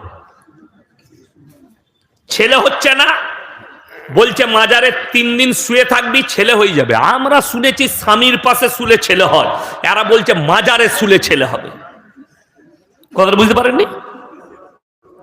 কত আশ্চর্যের বিষয়। এগুলোকে বলা হয় অন্ধভক্ত। তুমি কবর জিয়ারত করো বুজুর্গানে দিনদের। ইয়াসিন মারা গেছে, আমার মাদ্রাসায় গেলেন, ইয়াসিন ভাইয়ের কোন কবরস্থানে মাটি হয়েছে, আপনি আমার ভালোবাসায় কবরস্থান জিয়ারত করতে পারেন, কিন্তু এমন ভক্ত হবেন না যে কবরে সিজদা দিয়ে আমার কবরে কি হচ্ছে আমি জানি না, আপনি কবরে দাঁড়িয়ে বললেন ইয়াসিন ভাই তোমাকে ভালোবাসতাম, তো আমার একটু বরকত দিবে, আমার কি চলছে তুই এসে দেখে যা কবরে। কথাটা বুঝতে পারেননি? আমার কবরে কি হচ্ছে আমি নিজে জানি না, আর ও বাইরে থেকে বলছে। আমাদের দেশে অসুবিধা কি জানেন, আমার আব্বার বয়স হয়েছে 80 বছর, কত বললাম 80। এখন লোকে দাওয়াত দিয়ে নিয়ে গেলে ধরে ধরে স্টেজে চাপাচ্ছে, বেচারা 40 মিনিট 1 ঘন্টা বলছে। এখন আমার আব্বার শক্তি নাই, ঠিক বললাম না ভুল বললাম? এইরকম কিছু পীর আছে, কানা দাজ্জাল, হারামখোর, খাটে শুয়ে আছে, পানি খেতে পারে না, লোকে পানি খাইয়ে দিচ্ছে চামচে করে, কিন্তু মরে যাওয়ার পরে, কবর হওয়ার পরেই বলছে হুজুরের পাওয়ার বেড়ে গেছে। শালা বেঁচে ছিল, চলতে পারছে না, মরে গেল, পাওয়ার বেড়ে গেল। কে বুঝাবে? এগুলো হচ্ছে অন্ধভক্তি। আজকে সমাজ শেষ হয়ে গেছে। কেন? কিছু লোক শেষ করে দিচ্ছে। কোরআন শোনাবো, আপনারা কি মনে করেছেন এই আলেমরা ধোয়া তুলসী পাতা? আমরা অনেক দূরের কথা। আল্লাহ কোরআনে বললেন, সূরা আরাফ একবারই প্রথম পৃষ্ঠা, ফালানাসআলান্নাল্লাযীনা উরসিলা ইলাইহিম ওয়ালানাসআলান্নাল মুরসালিন। আমি আল্লাহ রাব্বুল আলামিন, মৌলবি মোল্লা পীর ফকির এরা অনেক দূরের কথা। আমি কিয়ামতের দিনে নবী পয়গম্বর রাসূলকেও দাঁড় করাবো, তাদের কাছেও সওয়াল যাবে, তুমি তোমার কওমকে কিভাবে দাওয়াত দিয়েছো? তারা উত্তর দেবে, আল্লাহ আমরা দ্বীনের কথা পৌঁছে দিয়েছি। তাদের কওমকে জিজ্ঞেস করা হবে, তোমাদের কাছে কি আল্লাহ দাওয়াত পৌঁছায়নি? তোমাদের কাছে কি আল্লাহ দ্বীন পৌঁছায়নি? আপনার কাছে পৌঁছে থাকলে, আপনি যদি ব্যর্থ হয়ে থাকেন, আপনার বাঁ হাতে আমলনামা যাবে। সেই দিনে সব ভাই নিজের নিজের হিসেব দেবে। কিন্তু দুঃখের বিষয়, আমাদের দেশের কিছু ভণ্ড, কিছু জিলাপিখোর, কিছু মাজারখোর, কিছু সিন্নিখোর, এরা বলছে পীর ধরলে কোনো হিসাব লাগবে না, ডাইরেক্ট জান্নাতে যাবি, গাঁজা খার, মদ খা, যত পাপ করবি কর। আপনাদের মুর্শিদাবাদেই আছে, হ্যাঁ, মুর্শিদাবাদী আছে। এই কারণে কিছু লোক মদ উছাচ্ছে না, গাঁজা উছাচ্ছে না, পাপ উছাচ্ছে না। সে জানে আমার কানা দাজ্জাল হুজুর আছে, আমি যাই পাপ করি জান্নাতে নিয়ে যাবে। চিমটি বাবার নাম শুনেছেন? এই বেলডাঙ্গার লোক চিমটি বাবা কোথায়? আমার বর্ধমান জেলা। আমি জায়গার নাম করব না, এমনি তো গাল খাচ্ছি, কি বুঝলেন? এই চিমটি বাবার যখন ছাড়বে, তার যারা মুরিদ আছে খালি ফেসবুকে দেখে নেবেন গালগুলো কেমন দিবে। আমি বলেছি কালকে লালগোলায়, ফেসবুকে গাল দেওয়া খুব সহজ। সহজ না সহজ নয়, খালি লেখে ছেড়ে দিয়া ইয়াসিন হারামখোর, ইয়াসিন হারামের আওলাদ, এটা খালি লেখে ছেড়ে দেওয়া খুব সহজ। আমি বলেছি বাপের বেটা হলে একবার স্টেজে এসে দেখাবি গাল দিয়ে। এইখানে যদি গাল দেয় সে আর ঘর যাবে, আমাকে কিছু করতে হবে না। আছে লোক, ঠিক বললাম না ভুল বললাম? তাকে থানায় নিয়ে যাবে, আর তা না হয় স্ট্রেচারে শুয়ে ঘর যাবে। এখানে যদি দাঁড়িয়ে কেউ মা বোন তুলে আমাকে গাল দেয়, এটা ছেড়ে দিবে? বড় কষ্ট লাগে, দুঃখ লাগে। গাল তুমি দিবে দাও, কিন্তু বড় কষ্টের বিষয় এরা এমন অন্ধ ভক্তই লিপ্ত হয়েছে যে পীর সাহেব আমাকে জান্নাতে নিয়ে যাবে আমি যতই পাপ করি। কোরআন খুলেন, ইন্নাল্লাযীনা ইয়াকতুমুনা মা আনজালাল্লাহু মিনাল কিতাব ওয়া ইয়াশতারুনা বিহি সামানান কালীলা উলাইকা মা ইয়াকুলুনা ফি বুতুনিহিম ইল্লান নার। হে আমার নবী বলে দাও, তারা কিছু এমন হুজুর থাকবে, বলবি থাকবে, আমার কোরআনের আয়াতকে লুকুবে খালি পেট চালাবার জন্য। তারা নিজেদের পেটেতে আগুন ছাড়া আর কিছু ভরে না। আজকে কষ্ট লাগে, দুঃখ লাগে, বেদনা লাগে এই সমাজের প্রতি।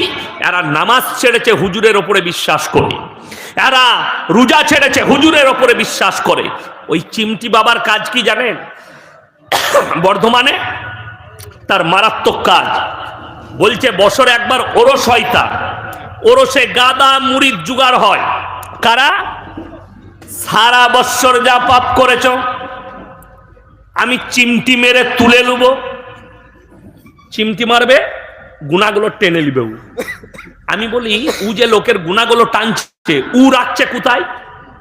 তো উ তো ইবলিসের বড় বাপ হবে, সব পাপগুলো তো ওর কাছে। কথাটা বুঝতে পারেননি? এ হারাম করে থেকে বড় হারাম করে পৃথিবীতে কেউ আছে?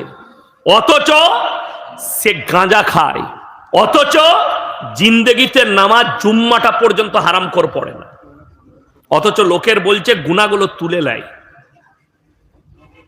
আশ্চর্যের বিষয়। একজন আছে বর্ধমানে, বীরভূম আর বর্ধমানের বর্ডারে, আমি জায়গার নাম করব না। সে বলছে নামাজ কন্টেকে নেয়, নামাজের কন্টেক্টটা, মানে তোকে আর নামাজ পড়তে হবে না, তুই ওকে 1000 টাকা দিবি, 1 বছরের নামাজটা ও পড়ে দিবে। হ্যাঁ, তার ওরসেও লোক হয়, তারও মুরিদ আছে। আশ্চর্যের বিষয়, কত দুঃখের বিষয় যে তোকে আর নামাজ পড়তে হবে না, তুই যত রকমের পাপ আছে করে যা, জিনা কর, মদ খা, যত রকমের পাপে লিপ্ত হবি হ, আমরা অবশ্যই তোর নামাজটা পড়ে দেব। তাহলে বুঝলেন এরা সমাজকে কিভাবে ধ্বংস করছে। লোক আর নামাজ পড়বে, তার মুরিদ যারা হবে তারা আর পাপ থেকে সরবে, তারা জীবনে সরবে না। গল্প গুজবে শেষ হয়ে গেছে, সমাজকে দুর্নীতিতে ভরে দিয়েছে। এটা সাধারণ মানুষের অপরাধ নয়, আমাদের মতো মৌলবীর অপরাধ। আপনাকে আমি সুদটা হারাম বুঝাতে পারলাম না, স্টেজে এসে গল্প করে পালিয়ে গেলাম। আপনাকে লটারি হারাম বুঝাতে পারলাম না, এসে গল্প করে চলে গেলাম। আমি নামাজটা ফরজ এটা বুঝাতে পারলাম না। আল্লাহর কাছে কি করে এই বক্তারা দাঁড়াবে? গল্প গুজব করে। কার গল্প চলছে? বাপ দাদুর গল্প আর পীরের গল্প। এই গল্প চলছে সমাজের বুকে, যে সমাজকে শেষ করে দিবে। কিছু লোক এরকম আছে আপনার আমাদের সমাজে, যে গল্প গুজবই ভালোবাসে। এমন এমন আজগবি গল্প অমুসলিম ভাইরা টোল করছে যে ইসলাম এরকম ধরনের, ইসলামে গল্পই ভরা, ইসলাম কুসংস্কারে ভরা। আশ্চর্য লাগে। এই মাসটা পৌষ মাস চলছে, আজকে কত তারিখ জানি না, কত আজকে পৌষ মাসে 25 না হলে 26, 25। এর পরের মাসটার নাম কি? মাঘ মাস। আপনারা নদীর এই পারে বাস করছেন, কোথার? গঙ্গার। গঙ্গার ওই পারেও কিছুটা মুর্শিদাবাদ আছে, তারপরে আবার বর্ধমান আছে। সালারের মধ্যেখানে একটা গ্রাম ঢুকে আছে বর্ধমান জেলার, আছে না নাই?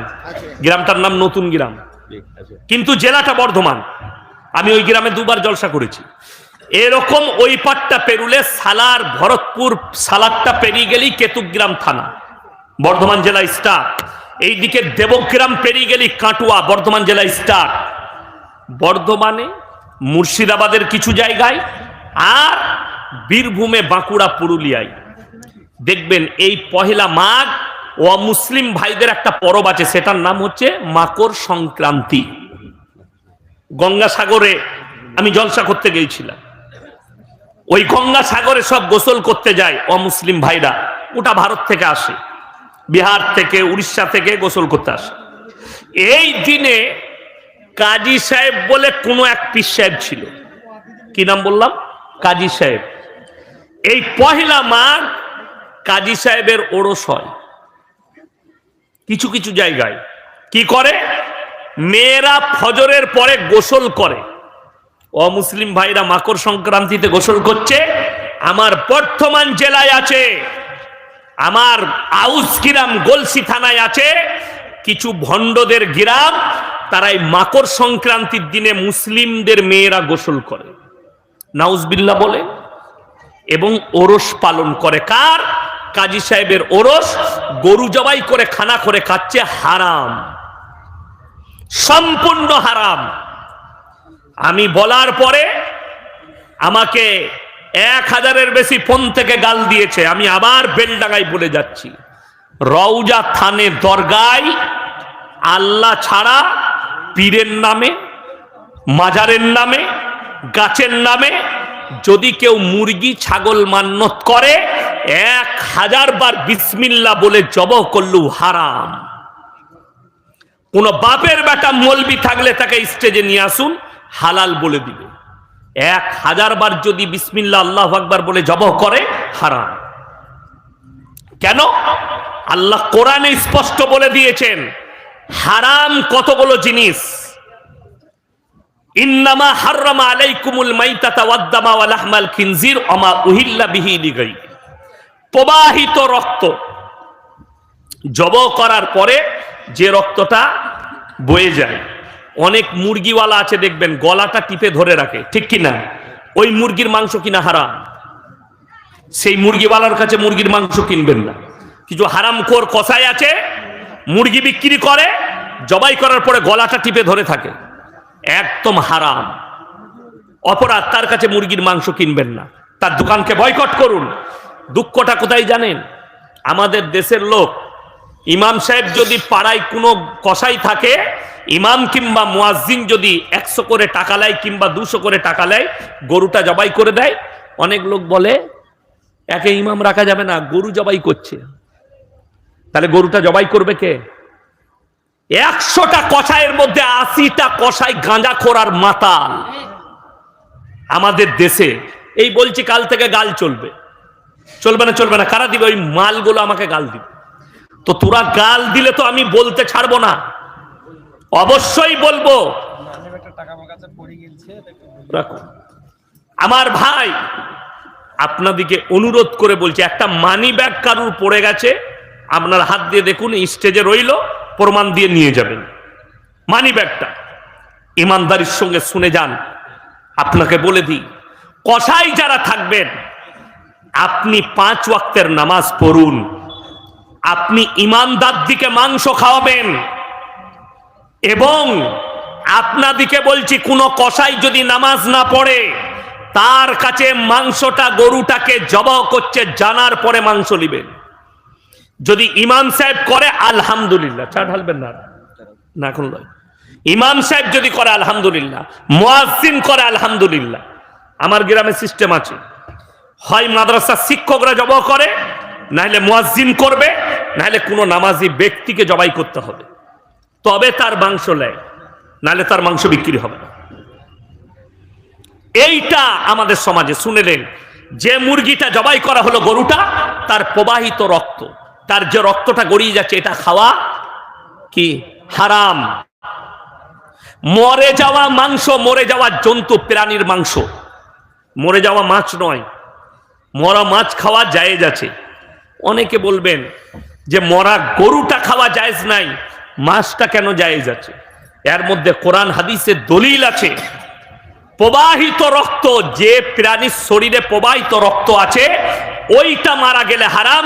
মাছের শরীরে প্রবাহিত রক্ত নেই, মাছের শরীরে রক্ত ব্রেনে স্টপ এক জায়গায় থাকে, তার শরীরে প্রবাহিত রক্ত না থাকার কারণে রাসূল সাল্লাল্লাহু আলাইহি সাল্লাম বললেন মরা মাছটা খাওয়া হালাল। জোরে বলুন সুবহানাল্লাহ।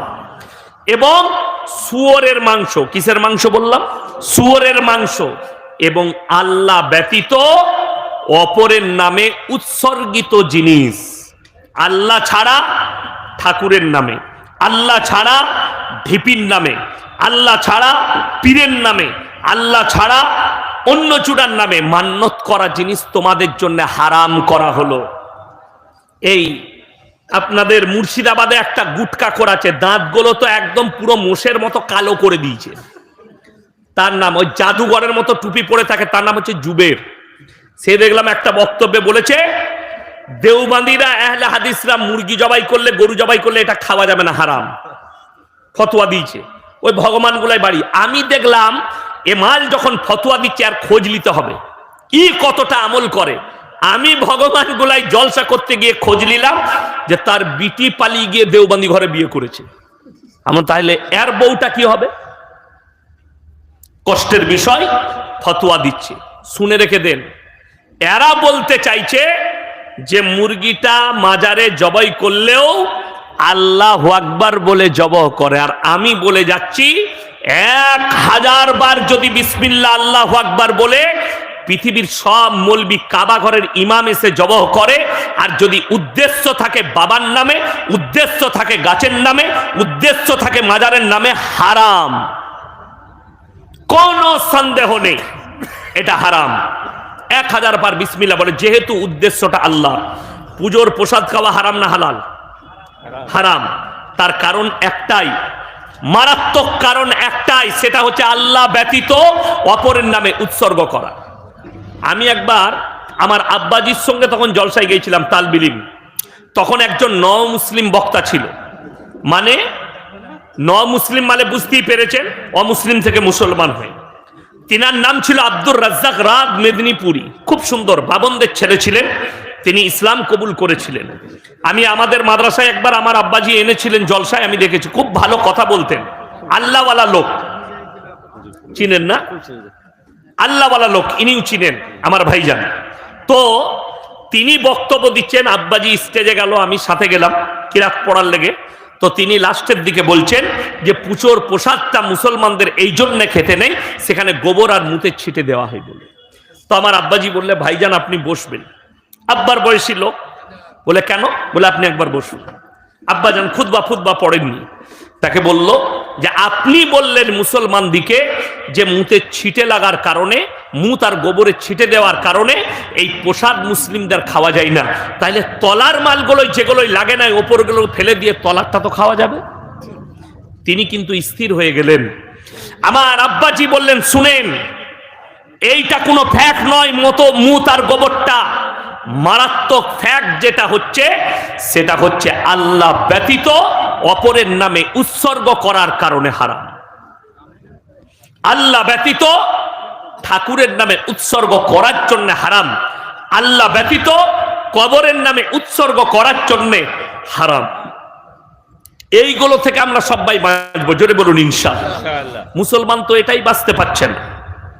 খিচুড়ি হচ্ছে ওরস, আপনি চলে গেলেন খিচুড়ি খেতে, আমি তো খিচুড়ি খাবো, ওইটাই আজকে শুনেলেন।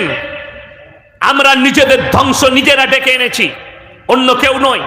আমার আব্বাজি 55 বৎসর জলসা করছেন, আমার ভাই জানে 55 বৎসর। গোলাম আহমদ মুর্তজা সাহেব নিজের জিন্দেগিতে 60 বৎসর জলসা করেছেন, 60 ইয়ার্স। তিনি দুনিয়া ছেড়ে চলে গেলেন, আল্লাহ জান্নাতি করুক, বলুন আমিন। তিনি সমাজের কতটা খিদমত করেছে আমরা আলেমরা এখন বুঝতে পারছি। একদিন আব্বাজি গল্প শোনাচ্ছিলেন যে আরে তোরা বাচ্চা ছেলে, আজকে আমরা ময়দান তৈরি করেছি, সেই ময়দানই তোরা বক্তব্য দিচ্ছিস। বাস্তব কথা, মেদিনীপুরে একটা জঙ্গলসা বলে জায়গা আছে, বেরিয়ে জেনারেটর ভেঙে দিয়েছিল কারা? লাড্ডু পীরের লোকরা। জলসা করতে দিবে না, বলছে আমি আর গোলাম আহমদ মুর্তজা সাহেব 15 কিলোমিটার মাঠে মাঠে হেঁটে রেল স্টেশনে গেছি। 15 কিলোমিটার পায়ে হেঁটেছে রাতের বেলায়, জলসা করতে লুকিয়ে পালিয়েছে। আজকে সেই জলসাগুলো জায়গাগুলো আমি গিয়ে ওই ডঙ্গলসায় 3 বার জলসা করেছি। এত ভালো মানুষ তারা, এত ভদ্রলোক সব। একটা বয়স্ক লোক, একদম বয়স মানে 90 বছর বয়স হবে, সে আমাকে দেখে বলছে শওকত সাহেবের ছেলে তুমি? আমি বললাম হ্যাঁ। বললে বাবা আল্লাহ আমাকে হিদায়ত দিয়েছে, আমি 1 সাল লাগিয়েছি চেল্লা দিয়ে এসছি। তোমার আব্বা যখন এসছিল আর মুর্তজা সাহেব, আমি আগে জেনারেটরে বাড়ি মেরেছিলাম। সেই লোককে আল্লাহ হিদায়ত দিয়েছে, জোরে বলুন সুবহানাল্লাহ। আজকে ওই জায়গা থেকে ফিরে এসেছি। সেই জায়গা আমি, আমার আব্বাজি সারা জিন্দগি ভর জলসা করলেন, সারা জিন্দগিটা কাটিয়ে দিলেন, জীবনটা কাটিয়ে দিলেন গোলাম আহমদ মুর্তজা সাহেব। আজও পর্যন্ত আপনি শিরকটাকে বুঝতে পারলেন না, আপনি কবরটাকে বুঝতে পারলেন না, এটা ঢিপিটা হারাম। আপনি মাজার বুঝতে পারলেন না। মক্কা থেকে মদিনা হাজী সাহেব বসে আছে, 470 কিলোমিটার রাস্তা, একটা মাজার নেই। আর আমার বাড়ি থেকে বেলডাঙ্গা 150 কিলোমিটার রাস্তা, 150,000-এর বেশি মাজার আছে। তারা দিন বুঝেনি। আমি এক্ষুনি শুনালাম ওহুদের প্রান্তরে 70 জন সাহাবী শুয়ে আছেন, একটা মাজার নেই, কবর। আমি নিচে দারুল উলুম দেওবন্দে গেছি, একটা আলেমের মাজার নাই, সব প্লেন কবর। কাসেম সাহেব নানদবী রহমতুল্লাহ আলাইহি প্লেন কবর, প্লেন। যত বড় বড় বড় আলিমের দিন শুয়ে আছেন, প্লেন কবর। বড় কষ্ট লাগে, দুঃখ লাগে। আমাদের দেশের এদিকে বুঝিয়েছে হুজুরকে ডেকেই জিয়ারত করাবি। কবরের জিয়ারত কে করবে? সকালবেলায় মসজিদের দরজায় দাঁড়িয়ে আছে, বাম মরে গেছে, মসজিদের দরজায় দাঁড়িয়ে আছে, কি ব্যাপার? হুজুর আমার বাপের কবর জিয়ারত করতে হবে। হুজুরকে নিয়ে যাবে। হুজুর 3 দিন কবর জিয়ারত করেছে। 4 দিনের বেলায় হুজুরকে বলছে হুজুর লুঙ্গিটা কি কালারের লুবো? বলে সাদা লিবে একটু, আর দেখবে ইসমাইল হলে লিবে। আর গেঞ্জি বললে লাক্স কোজি কোম্পানির গেঞ্জি লিবি। ওই কবর জিয়ারত করা ইমামকে ভাড়া করতে হচ্ছে কেন? আর সব থেকে ভাগ্যবান বাবা তারা যারা মৃত্যুর আগে একটা নেক সন্তান রেখে গেল, যে বাপ মরে যাওয়ার পরে বাপের কবরটা জিয়ারত করবে, কোনো মৌলবি ভাড়া করতে হবে না। আপনি ভেবে দেখুন, আপনি মারা গেছেন, আপনার সন্তান যদি কবর জিয়ারত করতে যায়, সেই ছেলে বাপের জন্য যখন কাঁদবে, আল্লাহ আমার বাপ শুয়ে আছে এই কবরে, আমার বাপের কবরটাকে সুখময় বানিয়ে দাও, আমার বাপ যদি কোনো অন্যায় করে থাকে আল্লাহ ক্ষমা করে দাও। রেওয়ায়েতে আছে, হাদিসে, চোখের পানিটা গালে গড়ানোর আগে আল্লাহর বারগাহে কবুল হয়ে যাবে। জোরে বলুন সুবহানাল্লাহ। অথচ আপনি একটা নেক সন্তান তৈরি করে যেতে পারলেন না, যে আপনার জন্যে নামাজের পাটিতে কাঁদবে, যে আপনার জন্যে কোরআন পড়ে দোয়া করবে, যে আপনার জানাজার নামাজটা পড়াতে পারবে, এরকম সন্তান আপনি তৈরি করতে পারলেন না। আপনি কত দুর্ভাগ্যবান। আপনার ছেলে ডাক্তার হয়েছে, তা কি হয়েছে? তাকে এতটা ইলম দেন, সে যেন মুখে দাড়ি রাখে, 5 ওয়াক্তের নামাজি হয়, আর বাপ মরে গেলে বাপের জানাজাটা যেন পড়াতে পারে। ইমাম সাহেবকে বলবে, ভাই হক তো আপনি ইমাম আপনারই, কিন্তু আমার মনের ইচ্ছা, আমি সবই জানি, আমাকে একটু আমার বাপের জানাজাটা পড়াতে দেন। কথাটা বুঝতে পারেননি? কত ভাগ্য ভালো সেই বাপে। আমার ভাই, আপনাদিকে অনুরোধ করে বলছি, সবাই শিরিক থেকে বাঁচবেন। জোরে বলুন ইনশাআল্লাহ। একবার জীবনে চুরি করে ফেলেছেন, আল্লাহর কাছে ক্ষমা হয়ে যাবে ক্ষমা চাইলে। আপনার দ্বারা জিনা হয়ে গেছে, আল্লাহর কাছে কেঁদে কেঁদে ক্ষমা চাইবেন, আল্লাহ ক্ষমা করে দিবে। কিন্তু কেউ যদি জেনে বুঝে জিদ করে শিরক করে, শিরকের গুনাহ আল্লাহ মাফ করবেন না। ইন্না শিরকা লাযুলমুন আযীম, আমি আল্লাহ ইচ্ছা করলে সব পাপ ক্ষমা করে দেব। কেউ যদি জেনে বুঝে শিরক করে, সেই গুনার ক্ষমা হবে না। আল্লাহর যে আসন, আল্লাহর যে শক্তি, সেই শক্তি আর কারুর আছে? আপনি ভেবে দেখুন, যদি কবরে চাদর চড়ানো জায়েজ হতো, আল্লাহর রসুলের কবরটা আসমান পর্যন্ত হিরেমতি মুক্ত চাদরে ঢেকে যেত, ঠিক? রসুলের কবরে জায়েজ নেই, পৃথিবীর আর কোন মলবি মুল্লা পীর ফকিরের কবরের জন্য জায়েজ হবে না। আল্লাহ নবীর কবরে সিজদা নেই, পৃথিবীর আর কোন মলবি মুল্লা পীর ফকিরের কবরে সিজদা চলবে না। আল্লাহ রসুলের কবরে ভালো মন্দ চাইতে পাবে না, পৃথিবীর আর কোন মলবি মুল্লা পীর ফকিরের কবরে তুমি ভালো মন্দ চাইতে পাবে না। এইটাই হচ্ছে দুঃখ। অথচ আপনি মুর্শিদাবাদের মেয়ে পায়ে হেঁটে যাচ্ছে, কোথায় গো খালা, কোথা চললে? বাবা পাথর চাবড়ি চললাম। কেন গো? বললে হুজুর বলেছে পায়ে হেঁটে গেলে হজের নেকি পাবে না। তোর হুজুরও মার খাবে, তুই তো খাবি। নাউজবিল্লাহ। উত্তরপ্রদেশের বক্তা বায়ান করছে, আমার কাছে আছে বায়ানটা। মেদিনীপুরে কিছুদিন আগে ওই ভণ্ড এসছিল, লোকের সামনে বলছে, अरे भाई बड़ा पीर अब्दुल कादिर जिलानी वो थे, उनका मर्तबा ये था कि बड़ा पीर कभी काबा घर तवाफ करने नहीं जाते थे, बल्कि काबा उनके घर पे आता था तवाफ करने। जोरे बोलून नाउजुबिल्लाह। এটা বড় পীরের নামে তহমত। ঘটনা আপনারা শুনেছেন। এই আমাদের দেশে, আমি হুগলি ডিস্ট্রিক্টে জলসা করছি, আমার থেকে বয়সে ছোট একটা বক্তা এসছে, কি বুঝলেন, ও হচ্ছে মোবাইলে পাস করা মৌলবি। কোথায় বললাম? মোবাইলে। এবার গলা ভালো লেগেছে। আমাদের দেশের ছেলেমেয়েরা কি দেখে? গলা। হুজুর যদি সুর করে বক্তব্য দেয়, বাবাজিরা, মায়েরা, বোনেরা, আমার বাবাজিরা। এই বাংলাদেশে একজনকে দেখছিলাম জোকারের মতো টুপি পরে, বলছে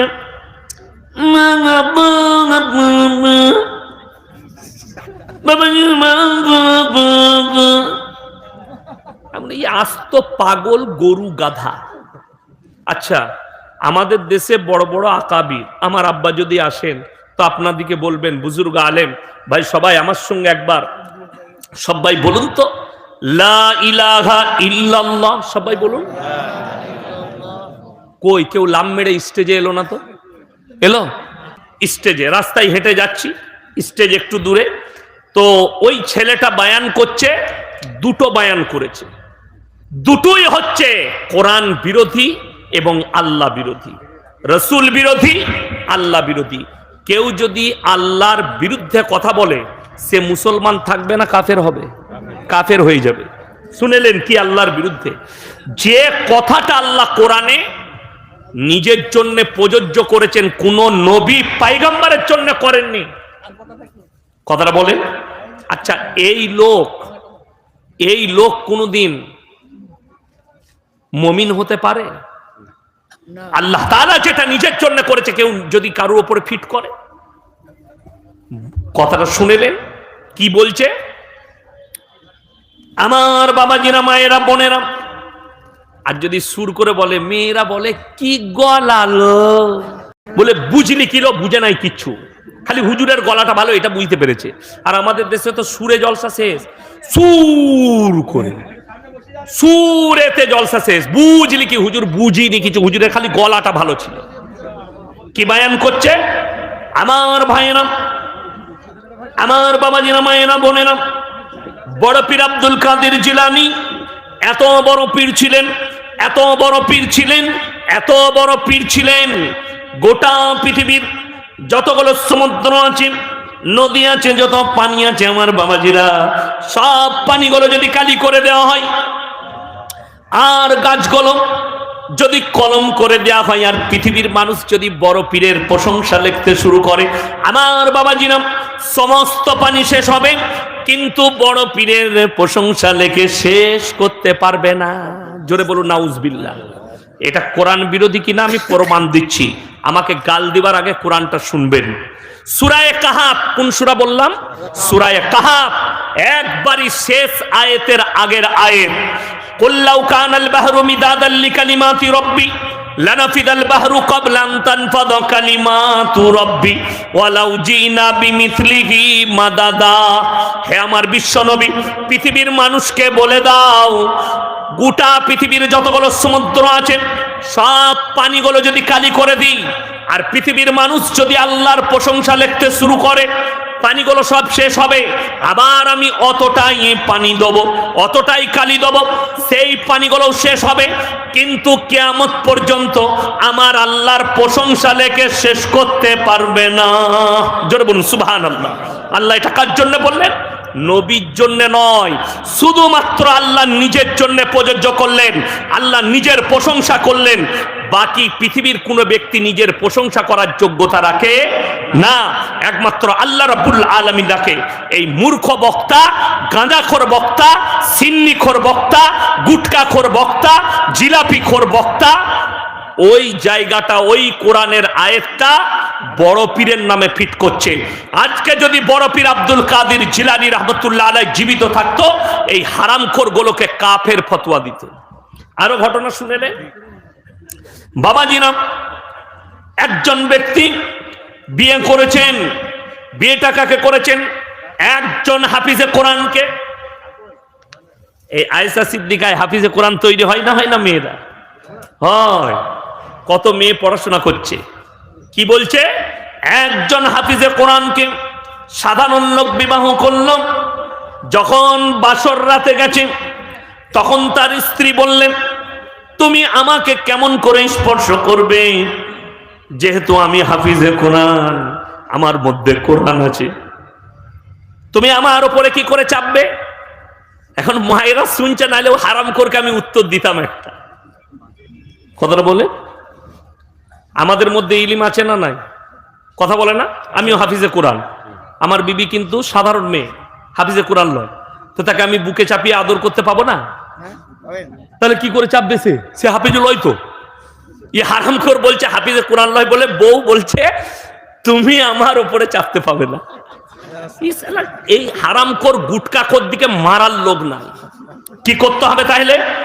বললে এই ব্যক্তি বড় পীরের কাছে গেলেন, আর বড় পীরকে বললেন, বাবা আমি তো হাফিজে কোরআন নয়, আমার বউ হচ্ছে হাফিজে কোরআন, তাই আমি আমার বউয়ের উপরে কি করে চাপবো? তাই আমি হাফিজে কোরআন কি করে হব? বড় পীর বললে, বাবা চিন্তা নেই, ফজরের নামাজটা তুমি আমার পেছনে পড়বে। সেই ব্যক্তি ফজরের নামাজ পড়েছেন, বড় পীরের ডান দিকে বসেছিলেন, ডান দিকে বড় পীর নামাজ পড়িয়ে সালাম ফিরেছেন, আবার বাঁ দিকে ফিরেছেন। বলছে ডান দিকে যারা ছিল তারা সবাই হাফেজ হয়ে গেছে, ওই মাল কটাও হাফেজ হয়ে গেছে, যা বুঝে করকা। পেলি কোথায়? আমি বললাম ঘটনা পেলে কোথায়? হুজুর শুনেছি। আমি বললাম তুই শোনা মলবি, পড়া মলবি লস। কিতাব পড়া মলবি হলে এই ধরনের গুটকা করেই। একটা চাল আদায়কারী আছে আপনাদের মুর্শিদাবাদে, তার নামটা কি? চুচকোপাড়া তাহের না কি নাম? চাল আদায় করতো, দিয়ে এখন বক্তা হয়েছে। তাহের রিজবি বলে না, গুনাহ হবে। এই যতগুলো আছে না জিলাপি খোর, এই ঘটনাগুলো বলছে, ও মুসলিমরা হাসছে আমাদের ওপরে, টোল করছে। যে আশ্চর্যের বিষয়, একটা বাচ্চা 1 বছর লাগে, 6 মাস লাগে কোরআনে হাফেজ হতে। ভেবে দেখুন। আচ্ছা বলুন, রসুলের মর্যাদা বেশি না এর বড় পীরের মর্যাদা বেশি? তাড়াতাড়ি বলুন। রসুলের মর্যাদা বেশি। গোটা পৃথিবীর মৌলবীকে আমি চ্যালেঞ্জ দিলাম, ভারতবর্ষের আলেম দিকে, এই গুটকাখোরের মৌলবী হোক, আহলে হাদিস হোক, আর দেওবান্দি মৌলবী হোক, আর ফুরফুরার মৌলবী হোক, একটা যদি আমাকে হাদিস বার করে দেখাতে পারে, একটা যায়িফ হাদিস দেখাতে পারে যে রসুলের পেছনে অমুক সাহাবীরা নামাজ পড়েছেন, সালাম ফিরা মাত্র তারা হাফেজ হয়ে গেছে, একটাও নাই। অথচ এই গুটকাখোরকে বুঝাবে কে? গল্প দিয়ে ভরে দিয়েছে। এটা বড় পীরের নামে তহমত, মিথ্যা বানানো গল্প। আর ইসলাম টিকে আছে সত্যর ওপরে, ঠিক কিনা কথা বলেন?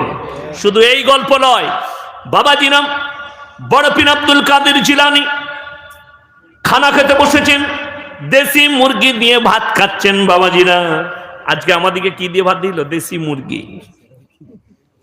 বড় পীর খাচ্ছেন, হাড্ডি গুলো একদিকে রাখছেন। তেনার মুরিদ বললে, বাবা আপনি যে হাড্ডিগুলো খেয়ে রাখছেন এটা কিসের জন্য? বড় পীর বললে বাবা চিন্তা করো না, আমি যে হাড্ডিগুলো খাচ্ছি, এই মুরগির মাংসের হাড্ডিগুলো রাখছি, আমি বড় পীর খাবার পরে এই মুরগিটাকে পুনরায় আবার জীবিত করার ক্ষমতা আমি বড় পীর রাখি। জোরে বলুন নাউজুবিল্লাহ। এই বক্তব্য চলছে আর হাসছে অমুসলিম ভাইরা, টোল করছে যে ইসলামটা গল্পে ভরা, অথচ এটা ইসলামই নয়।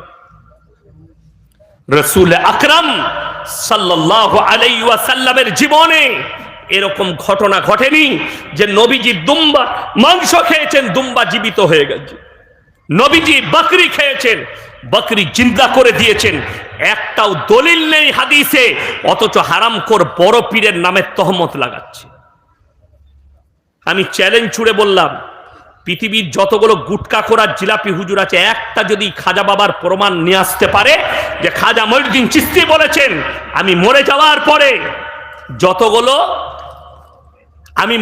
পরে ভারতের মানুষরা শোনো, আমার কবরে সিজদা দেবে, আমার কবরে চাদর চড়াবে, আমার কবরে ছিন্নি দিবে, আমার কবরে মুরগি নিয়ে এসে মান্নত করবে, একটা যদি লেখা খাজা বাবার দেখাতে পারে, আমি জীবনে আর সমাজের বুকে মুখ দেখাবো না, বক্তব্য দেবো না, আমি মাদ্রাসায় ক্লাস করব।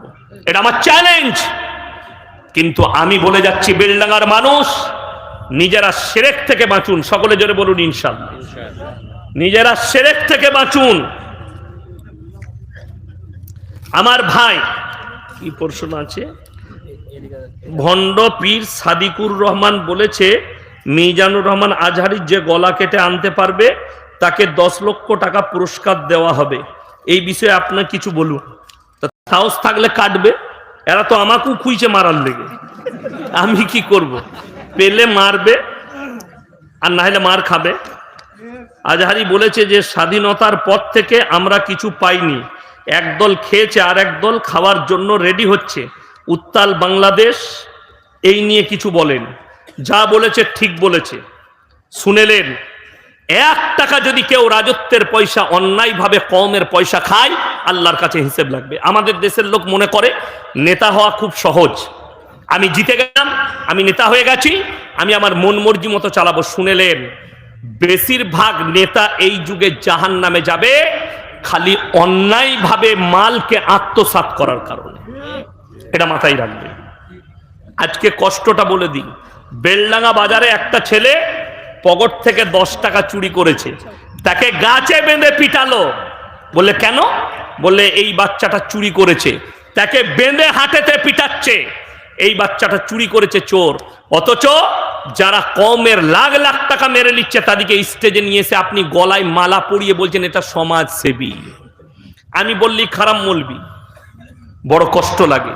সব থেকে দুঃখ, এই মুর্শিদাবাদ মালদা জেলায় দিনাজপুরে স্টেজে আলেমরা বক্তব্য দিচ্ছে, নেতাদিকে ডেকে নিয়ে এসে বক্তাকে বলছে আপনি চুপ করুন, উনি দুটো কথা বলবে। এটা কিয়ামতের আলামত। রাসূলের হাদিসে আছে, যখন আলেমদিকে বেজ্জতি করা হবে তখন জেনে রেখে দিবে ইলমের থেকে আগে বড় বড় আলেমদিকে আল্লাহ তুলে দিবেন। মূর্খরা দেশ চালাবে আর শিক্ষিতরা বসে থাকবে। আলেমদিকে স্টেজে বেজ্জতি করানো হবে। একটা আলেম বক্তব্য দিচ্ছে, একটা বক্তা বক্তব্য দিচ্ছে একটা ইসলামিক স্টেজে, আর একটা নেতাকে নিয়ে এসে মদ খায় না, গাঁজা খায় না, জিনা করে, আল্লাহ ছাড়া কেউ জানে না, নিয়ে এসে বলছে ইয়াসিন সাহেব আপনি 10 মিনিট দাঁড়িয়ে যান, ও হারাম করে বক্তব্য দিবে। আমি তো নিয়ত করেছি যেদিন আমার সাথে ঘটবে আমাকে তো লাস্টেই চাপায়, সেই দিনে স্টেজ থেকে নেমে গাড়িটা চেপে ঘর চলে যাবো। কারণ বাপের হিম্মত হবে না, আমার গাড়ি যদি ভেঙে আগুন লাগিয়ে দেয় তাও আর জলসাই চাপবো না, আমাকে মার্ডার করে দিলেও চাপবো না। বড় কষ্ট লাগে। আপনি চলুন আমাদের বর্ধমান জেলায়, স্টেজ তো দূরের কথা, জলসার পোস্টারে একটা নেতার নাম দেখতে পাবেন না। খালি আমি মুর্শিদাবাদে দেখতে পাই। ওদের নাম কেন দিবেন? এই মাদ্রাসা শুধু একটা নেতার জন্য চলছে? এই দিন, এই মসজিদ আল্লাহর ঘর কারুর পয়সার উপরে নির্ভর করে চলে না, আল্লাহ দ্বারা চলে। আল্লাহ যা দিলকে দিবে সে মসজিদে মাদ্রাসায় পয়সা দিবে, ঠিক কিনা? আল্লাহ দিন আল্লাহ চালাচ্ছে। আর আপনি ভরসা রেখেছেন একটা নেতা আমাকে 50,000 দিবে, সে জিনা করুক আর যাই করুন, একটা আলেমকে বেজ্জতি করে বস করিয়ে তাকে দিয়ে বায়ান করাচ্ছে। এর থেকে দুঃখ আর কি আছে? ওই জন্যে দুঃখের সঙ্গে বলছি এসব কাজগুলো করবেন না। 2025 সালে 25শে জানুয়ারি সমস্ত গ্রহগুলো এক গতিতে এক সারিতে হবে বলছে বিজ্ঞানীরা। এই ব্যাপারে আপনি কিছু বলুন। কোন সালে? 25 সালে 25শে জানুয়ারি 25 কেজি গাঁজা খেয়ে বলেছে। 14ই ফেব্রুয়ারি ভালোবাসা দিবস পালন করে। কিছু বলে থাকুন এই ব্যাপারে। আমি তো বলেছি বেঈমান কাফের ইহুদিদের একটা মারাত্মক ঠান্ডা মাথায় চাল, মুসলিম দিকে জিনায় লিপ্ত করো। 14ই ফেব্রুয়ারি ভালোবাসা দিবস নয়, বেশ্যা দিবস, দেহ ব্যবসা দিবস। তারা নাম রেখেছে ভ্যালেন্টাইন ডে। 14ই ফেব্রুয়ারি কাজ হচ্ছে জিনা করা। তারা নাম রেখেছে রোজ ডে, কাজ হচ্ছে জিনা করা। তারা নাম রেখেছে চকলেট ডে, কাজ হচ্ছে জিনা করা। তারা নাম রেখেছে কিস ডে, কাজ হচ্ছে জিনা করা। এগুলো ঠান্ডা মাথায় জিনা করাচ্ছে। আর রাসূল আকরাম সাল্লাল্লাহু আলাইহি সাল্লাম কিয়ামতের আলামতগুলোর মধ্যে মারাত্মক আলামত, যখন রাস্তাঘাটে কুকুরের মতো জিনা হবে, জানবে যে কিয়ামতের আলামত এসে গেছে, কিয়ামত কাছে চলে এসছে। এয়ারপোর্টে যাচ্ছে, কাকে ছাড়তে? গার্লফ্রেন্ডকে। কি বুঝলেন? গার্লফ্রেন্ড কোথায় যাবে? মুম্বাই যাবে। এয়ারপোর্টে ছাড়তে এসছে। কি বুঝলেন? টেস্কি থেকে নেমে চলে যাবে। তুমি চলে যাচ্ছ, হ্যালো, কিস খাচ্ছে মুখে, হারাম করে। এটা তো জিনা, স্পষ্ট জিনা। আমাদের দেশে দুঃখ কি লাগে জানেন? মুসলিমদের মেয়ে বোরকা পরে হিজাব পরে স্কুলে গেলে তাকে কোর্টে কেস লড়তে হয়। আর যারা ন্যাংটো বাজারে, এয়ারপোর্টে আর দিল্লিতে বোম্বাইয়ে খুঁজে বেড়াচ্ছে যে আর্টিস্টরা, তাদেরকে বলা হয় নাইস, বিউটিফুল, বিউটিফুল লুক। আর আমাদের ছেলেরা তো ওইগুলোই ভালোবাসে। ঘরে এসে বউকে বলছে তোকে না খেপির মতো লাগে, আর মোবাইল খুলে দেখাচ্ছে, দেখ হিমা মালিনী এখন বয়স হয়ে গেছে, তাকে কিরকম লাগছে, দেখ তোকে এরকম লাগে কেন? আরে হারামখোর, তোর বউটাকে একবার বহরমপুরে নিয়ে যা, পার্লারে একবার মেকআপ করা, হেমা মালিনীর থেকেও, মাধুরীর থেকেও ভালো লাগবে। হেমা মালিনীর বয়স হচ্ছে কত? 70 না কত? 74। কিন্তু তাকে আপনি ফিল্মে দেখবেন মনে হচ্ছে জানো 45 বছর বয়স। কি ওটার নাম? মেকআপ। শাহরুখ খানের বয়স কত? 59। বুড়ো হয়ে গেছে, কিন্তু মেকআপে মনে হচ্ছে 20 বছর 25 বছরের যুবক। ঠিক কিনা? শুনেলেন রাসূলের হাদিস, যারা মুখেতে দাড়ি রাখবে এটা মরদের আত্মপ্রকাশ পাবে, পুরুষত্বের। আপনি যারা দাড়ি চাচ্ছে তাদের গালে একজনে হাত লাগান, যারা দাড়ি চাচ্ছে, কি বুঝলেন, মনে হচ্ছে যেন গন্ডারের চামড়া। আর আমাদেরটা হাত লাগিয়ে দেখেন, জীবনে হাত লাগাই না। দেখুন, ক্রিমও ব্যবহার করি না, কিচ্ছু করি না, কি মনে হচ্ছে? হাত দিয়ে দেখুন না, কোনো অসুবিধা না। আমার ভাই, তোমার বিবিকে সাজালে ওর থেকে সুন্দর লাগবে। তুমি যে নারীটাকে দেখছো, আপনি তার কাছ থেকে নজর ফিরিয়ে এলেন। মুসলিম দিকে অনুরোধ করছি, আপনার বিবি বাইরে গেলে তাকে বলো ঢাকা দিয়ে যাও শরীর। আপনি আপনার হুকুম করুন, সে যদি পালন না করে বিপদে পড়বে।